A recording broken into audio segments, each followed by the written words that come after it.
Good morning, नमस्कार, स्वागत है आपका हमारे चैनल जीएस स्टडी 94 में। और दोस्तों मैं Yash and specially thanks to mister Nitish ji, आप एडिटोरियल हमें प्रोवाइड किए हैं।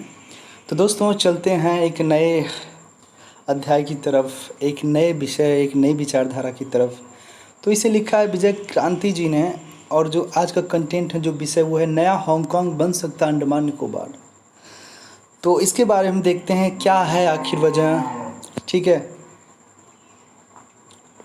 यहाँ पे लिखा है इसी 10 अगस्त को जब प्रधानमंत्री ने चेन्नई और अंडमान निकोबार द्वीप समूह के बीच समुद्र के रास्ते होकर जाने वाली ऑप्टिकल फाइबर केबल का उद्घाटन किया, तो आम भारतीय के मानस पटल से आमतौर पर गायब रहने वाला यह क्षेत्र एक बार फिर झिलमिला गया। बहुतों को ऐसा लग रहा होगा कि भारत सरकार ने वहाँ की आदिवासी जनता और सरकारी अफसरों के अमले के फ़ोन सिग्नल सुधारने, उन्हें 2G के आदिम युग से बाहर निकालकर 4G युग में ले जाने का काम किया है। ऐसा नहीं है। समुद्र की तली के साथ साथ 2312 किलोमीटर दूरी तक 1224 करोड़ रुपए की लागत से बिछाई गई इस ऑप्टिकल फाइबर तार का मतलब आधुनिक संचार तकनीकी किसी अजूबे से कहीं ज़्यादा कुछ और भी है। यह एक ऐसा अजूबा है जिसमें अंडमान निकोबार क्षेत्र को भारत के एक दूरस्थ कोने में गुमनाम से रहने वाले द्वीप समूह के स्तर से उठकर नए हांगकांग के रूप में विकसित करने के बीच छिपे हैं, और एशिया के तेज़ी से बदलते घटना चक्र में दुनिया का एक ऐसा सामरिक केंद्र बनने की संभावनाएं भी, जो भारत को बंगाल की खाड़ी, हिंद महासागर और इंडो पैसिफिक क्षेत्र में एक निर्णायक शक्ति बनाकर खड़ा कर सकता है। तो आपको बता दो, जो अंडमान निकोबार जो रीजन है, जो क्षेत्र है, वो भारत जैसे देश के लिए बहुत ही, कह सकते हैं, लाभकारी है और बहुत ही सुंदर भी है, क्योंकि ये द्वीप है, छोटा। और ऐसे में तकरीबन 250 जो निकोबार, अंडमान निकोबार द्वीप समूह दोस्तों बना है, वो 250 तकरीबन ऐसे छोटे द्वीप हैं जिनको मिला के अंडमान निकोबार द्वीप कहा जाता है। और वहाँ पर कुछ ऐसे भी द्वीप हैं, क्षेत्र हैं, जो पूरी तरह से आदिम युग से ताल्लुकात रखते हैं। वहीं पे एक है आपका सेंटिनल द्वीप, जहाँ पर एक जॉन नाम का व्यक्ति जो गया था धर्म का प्रचार करने के लिए, वहाँ के आदिवासियों ने उन्हें मार दिया। उसके बाद जब वहाँ पे रिसर्च हुआ कि ये जो जनजाति हैं कब से हैं, तो पता चला कि दोस्तों 10-20 हज़ार साल पहले से वो उन्हीं आस्थाओं और उन्हीं परंपराओं को सजो कर चल रहे हैं। वो किसी भी बाहरी व्यक्ति को इंटरफेयर नहीं करने देते हैं। यदि आप उनके द्वीप पे जाएंगे, आप उनसे मिलने की कोशिश करेंगे, प्रयास करेंगे, तो आपको हानि पहुंचा सकते हैं।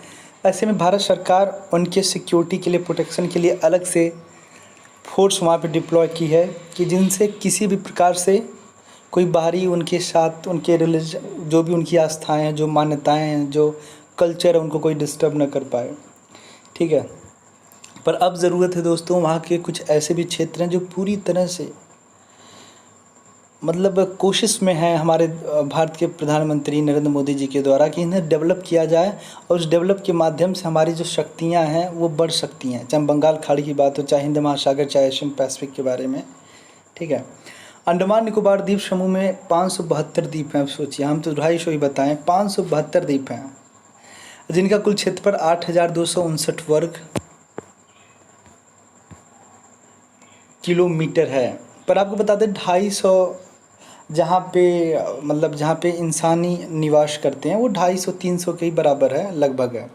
और तो कुछ द्वीप इतने छोटे हैं कि वहाँ पे आप कुछ कर भी नहीं सकते।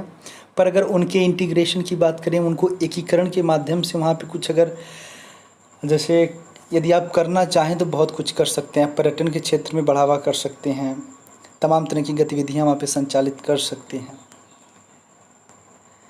यानी हांगकांग से 8 गुना, सिंगापुर का 11 गुना, सेशल्स का 20 गुना और मॉरिशस का 4 गुना क्षेत्रफल है इसका। यहाँ के मूल निवासियों और संरक्षित क्षेत्रों को सुरक्षित रखने के बाद भी यहाँ इतना विशाल क्षेत्र बचता है कि इसे दुनिया के एक नए व्यापार, पर्यटन और सैनिक सुरक्षा के केंद्र के रूप में विकसित किया जा सकता है। यह मात्र संयोग नहीं है कि भारत सरकार ने अंडमान निकोबार द्वीप समूह को शेष भारत के उच्च कोटि के संचार तंत्र का हिस्सा बनाने के लिए एक ऐसे मौके पर कदम उठाया जब चीन की तानाशाही नीतियों के कारण उसका हांगकांग द्वीप समूह अपना अंतर्राष्ट्रीय व्यापार चरित्र खो बैठने के कगार पर है। बहुराष्ट्रीय कंपनियां एक ऐसा वैकल्पिक स्थान ढूंढ रही हैं जो अंतर्राष्ट्रीय समुद्री व्यापार मार्ग पर हों और जहां की राजनीतिक व्यवस्था भरोसेमंद हो। यह ज़रूरत पूरी करने के साथ अंडमान निकोबार क्षेत्र भारत, अमेरिकी, जापान और ऑस्ट्रेलिया के फिर से जीवंत हो रहे क्वाड शक्ति संगठन का संयुक्त सैनिक ठिकाना बन सकता है। आपको बता दें, इन क्षेत्रों पर भारत सरकार ने डेवलपमेंट के बारे में वहाँ पे तमाम तरह के संसाधनों के लगाने का प्रयास इसलिए कर रही, क्योंकि आप देख सकते हैं कि चाइना की जो एक नीति रही है विस्तारवाद नीति, जिस मानसिकता की वजह से दोस्तों आज गलवान घाटी में हमारा उससे डिस्प्यूट हुआ था। उसके बाद नेपाल को उसने चढ़ा दिया। नेपाल के चढ़ाने की वजह से लिपुलेख, काला पानी, लिम्पियाधुरा जैसे क्षेत्रों को लेकर विवाद हुआ भारत और नेपाल के बीच में। उसके बाद आपको पता है पाकिस्तान से हमारे रिश्ते सदियों से ख़राब चलते आ रहे हैं। तो ऐसे में हमारा प्रयास यही होगा कि जो उसकी विस्तारवाद नीति है चाइना की, उसको ख़त्म करें। और उस क्षेत्र के करीब अगर आप जाएंगे ना, तो ज़्यादातर आपके पूर्वी एशियाई देश मिलेंगे और उसी क्षेत्रों के माध्यम से हम अपने बेहतर रिश्ते प्रांगण करेंगे, सुधार करेंगे, और जो हमें आज के वक्त में ज़रूरत है। इस ऑप्टिकल फाइबर केबल के उद्घाटन भाषण में प्रधानमंत्री ने इस बात को रेखांकित किया कि संचार की इस नई सीढ़ी से भारत की एक्ट ईस्ट नीति को नया आयाम मिलेगा। इससे न केवल अंडमान निकोबार क्षेत्र के मौजूदा हवाई अड्डों के विस्तार और नए हवाई अड्डे शुरू करने में मदद मिलेगी, बल्कि इस क्षेत्र को व्यापारिक समुद्री जहाज़ों के रखरखाव के एक अंतर्राष्ट्रीय केंद्र के रूप में भी विकसित किया जाएगा। यह जानना ज़रूरी होगा कि भारत का यह द्वीप समूह दक्षिण पूर्व एशिया और दुनिया के सबसे सक्रिय समुद्री यातायात मार्ग में गिने जाने वाले मलक्का स्टेट्स के मुहाने के पास स्थित है। यहाँ से म्यांमार, थाईलैंड और इंडोनेशिया भारत के बहुत निकट है। भारत के सबसे अंतिम छोर इंदिरा पॉइंट से सुमात्रा एक देश है, की दूरी केवल 145 किलोमीटर है। सोचिएगा, सुमात्रा जैसे क्षेत्र, इंदिरा जो अंतिम पॉइंट है तमिलनाडु में पड़ता है, अंतिम छोर है। यदि इसे डेवलप किया जाए, उसे व्यावसायिक रूप दिया जाए, ठीक है, तो क्या है, सुमात्रा में भी हमारा जो रिश्ता होगा, जो हमारी पहुंच होगी, आवागमन होगा, उसके माध्यम से रिश्ते हमारे प्रांगण होंगे, मजबूत होंगे। और इससे क्या होगा दोस्तों, जो चाइना सोच रहा है, जो उसकी नीति है कि सुमात्रा और अन्य जो पड़ोसी देश हैं भारत के इर्द गिर्द, वहाँ पर डेवलपमेंट करके एक नेशनल सिक्योरिटी का थ्रेट दे सकते हैं, भारत को सर्विलांस पे रखा जा सकता है, तो उस नीति को हम कहीं न कहीं दरकिनार कर सकते हैं। इस इलाके के सामरिक महत्व को इस बात से भी जाना जा सकता है कि पूरी दुनिया का 1/4 तेल जहाज़ों में यहीं से होकर गुजरता है। अब सोचिए, दुनिया का 1/4 तेल यहीं से होकर गुजरता है, तो ये हमारा पहला प्राथमिकता होना चाहिए कि इस क्षेत्रों को हम विकसित करें, इस क्षेत्र को व्यापारिक केंद्र बनाएं, कि आने वाले समय में इन क्षेत्रों के माध्यम से वहाँ के जो छोटे छोटे द्वीप हैं उनमें भी विकास हो, ठीक है। इसके अलावा अफ्रीका, यूरोप और एशिया को होने वाला चीनी निर्यात और इन देशों से उसके द्वारा आयात किया जाने वाला कच्चा माल भी इसी इलाके से होकर गुजरता है। यह अंडमान निकोबार के सामरिक महत्व को बढ़ा देता है। यदि भारत इस क्षेत्र में अपनी सैनिक शक्ति को मजबूत करता है, तो दक्षिणी चीन सागर में चीन की लगातार बढ़ रही दादागिरी पर क्वाड के माध्यम से प्रभावकारी अंकुश लगाया जा सकता है। तो क्वाड बता दें, एक संस्था है, ठीक है, क्षेत्रीय देशों का आपसी सहयोग है। पिछले दिनों अमेरिकी सरकार ने अपने जंगी जहाज़ और एयरक्राफ्ट कैरियर नामित को जिस तरह भारतीय नौसेना के साथ अंडमान में नौसैनिक अभ्यास के लिए भेजा, वह इस भारतीय इलाके के सामरिक महत्व को रेखांकित करने के लिए काफ़ी है। आपने देखा होगा पिछले कुछ दिन पहले अमेरिका ने अपना एक बहुत बड़ा, ठीक है, नामित, उसका नाम नामित एयरक्राफ्ट उसने भेजा था, और वहाँ पे हमारे देश के सेना और अमेरिका के सेना युद्धपोतों ने एक तरह से युद्धाभ्यास किया, और जिसका प्रभाव दोस्तों हमारे शत्रु देशों के ऊपर ज़रूर पड़ा होगा। आशा की जा रहा है कि आगामी मालाबार युद्धाभ्यास में क्वाड का चौथा देश ऑस्ट्रेलिया भी शामिल होगा, क्योंकि ऑस्ट्रेलिया भूमध्य सागर के कुछ जब नीचे जाएंगे तो वहाँ पे बसा होगा। एक तरह से कह सकते हैं ऑस्ट्रेलिया जैसा देश भारत जैसे देश से काफ़ी नज़दीक है, तो उससे भी सहयोग मदद ली जाए। और वो ऐसा भी, जो ऑस्ट्रेलिया है दोस्तों, तमाम तरह के प्रतिबंध लगा रहा है अमेरिका की नीतियों पर, अमेरिका के एप्लीकेशंस पर, वो भी उसकी नीतियों का एक तरह से बहिष्कार करता है। 2007 में चीनी दबाव के कारण ऑस्ट्रेलिया सरकार ने क्वाड से बाहर निकलने का फैसला कर लिया था, लेकिन अब चीन की दादागिरी से परेशान होकर वह जिस उत्सुकता के साथ क्वाड में लौटने का प्रयास कर रहा है, वह दिखाता कि क्वाड के एक सैनिक गठबंधन का रूप लेने और उसमें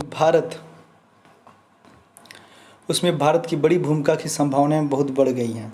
ऐसा होने पर अंडमान निकोबार का एक महत्वपूर्ण सैनिक केंद्र के रूप में उभर कर आना तय है। इस इलाके में भारत की ऑप्टिकल फाइबर केबल पहुंचने से अब वहां जिस तरह नए आधुनिक हवाई अड्डों के बनने, पुराने हवाई अड्डों के विस्तार, ब्रेकिंग और दूरसंचार सेवाओं के आधुनिकीकरण तथा छोटे और दूरस्थ द्वीपों के विकास की संभावनाओं को नए पंख लग रहे हैं, उससे इस क्षेत्र में अंतर्राष्ट्रीय पर्यटन के लिए भी नए द्वार खुलने के अवसर हैं। आपको बता दें, आप जब ऐसे लिखेंगे मेंस में या फिर अपनी विचारधारा को आगे बढ़ाने के लिए आप ऐसे विषयों का चुनाव कर सकते हैं कि यदि हम अंडमान निकोबार द्वीप जैसे दुर्गम क्षेत्रों को आधुनिक करें, उन पे थोड़ा पैसा खर्च किया जाए, उन्हें डेवलप किया जाए, तमाम तरह की व्यवस्थाओं से उसे लाद दिया जाए, जैसे वहाँ पे टेक्नोलॉजी सही किया जाए, वहाँ पे अच्छे आर्मी डिप्लॉय किया जाए, तो उससे क्या फ़ायदा होने वाला है। तो वहाँ पे सारी चीज़ों को, ये सारी चीज़ें आप डाल सकते हैं, लिख सकते हैं। इस वातावरण में इस संभावना पर विचार होना चाहिए कि अंडमान निकोबार द्वीप समूह के एक भाग को अंतर्राष्ट्रीय व्यापार केंद्र के रूप में विकसित किया जाए, ताकि हांगकांग में लोकतांत्रिक व्यवस्था समाप्त होने के कारण वहाँ से पलायन करने वाले व्यापारिक समूह को यहाँ आकर बसने के लिए आमंत्रित किया जा सके। देखिए, यदि कोई भी बिजनेसमैन है, चाहे भारतीय हो चाहे विदेशी हो, तो सबसे पहले उसकी क्या प्राथमिकताएं होती हैं वहाँ पे व्यवसाय करने की। उसे सिक्योरिटी मिलनी चाहिए, वहाँ का वातावरण अच्छा होना चाहिए, वहाँ पे मानव पूंजी होनी चाहिए, और जो सबसे बड़ा है, यदि दोस्तों वहाँ पे पोर्ट हो, बंदरगाह हो, तो उसकी सारी, यदि कुछ ज़रूरतें न भी पूरी हुई पर अगर बंदरगाह है, और ये स्थान तो एक जंक्शन है कि जो कई महाद्वीपों को जोड़ता है, तो ऐसे में दोस्तों अपार संभावनाएं हैं इस द्वीप के माध्यम से। बस भारत सरकार इसे अच्छे से डेवलप कर दे। 1997 में जब ब्रिटेन ने हांगकांग का नियंत्रण चीन सरकार को सौंपा था, उस समय उसने भारत सरकार के सामने प्रस्ताव रखा था कि अंडमान क्षेत्र को हांगकांग जैसे एक मुक्त व्यापारिक क्षेत्र में विकसित किया जाए, लेकिन दुर्भाग्य से कभी हाँ कभी न में फंसी रहने वाली भारतीय नौकरशाही ने अपने ढीलूपन में इस अवसर को गंवा दिया था। आज 23 साल बाद भारत के लिए एक नया अवसर है। सौभाग्य से इस समय अंतर्राष्ट्रीय वातावरण भारत के बहुत अनुकूल है, लेकिन असली सवाल यही है कि क्या हम अपने पुराने असमंजस वाली ढुलमुल परंपरा को छोड़कर एक नई और साहसिक पहल के लिए तैयार हैं। तो दोस्तों, आज के लिए इतना ही। नमस्कार, धन्यवाद।